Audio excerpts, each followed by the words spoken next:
Bem, um último detalhe que falta nesse aplicativo é basicamente fazer com que ele receba um parâmetro para que ele não fique fixo em uma URL buscando sempre uma mesma resposta, porque boa parte dos web services, a totalidade quase deles, recebe os parâmetros usando o Python URL.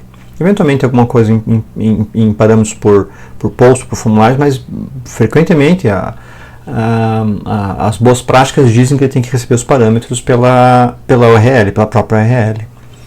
E no nosso caso aqui, nós temos a URL de base aqui, que vai até o AWS barra, e depois no SAP Service nós temos o 0001, que esse é o nosso parâmetro, nós sabemos que isso daqui é o SAP que ele está buscando lá da Praça da Sé, e então o JSON. Então, o parâmetro vai estar em algum ponto dentro da URL em particular. A ideia é que nós possamos converter esse método para que ele possa ter o parâmetro. E isso está mostrado na nossa apresentação.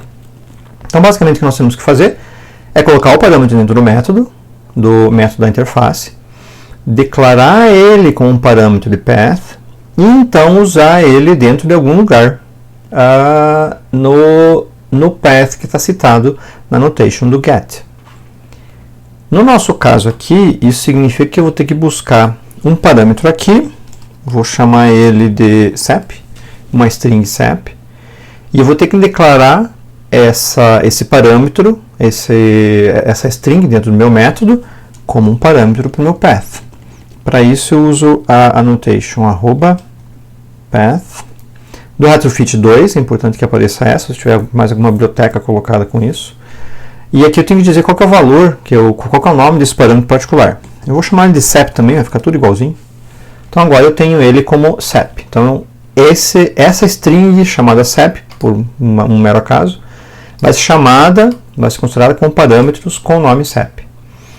E dentro da minha chamada, eu substituo a porção da URL que diz respeito a esse parâmetro pelo nome do parâmetro, mas agora entre chaves. E agora o meu método dentro da minha interface já está preparado para isso. Quando a Retrofit for criar a classe concreta que implementa essa interface, isso vai ser também considerado. Dessa forma, eu não preciso mexer no modo, obviamente, e na minha activity, percebam que até a chamada para o método aqui já está com um problema, né? Ela já está mostrando que está faltando um parâmetro aqui dentro. E agora eu posso chamar diretamente o parâmetro colocando dentro do método.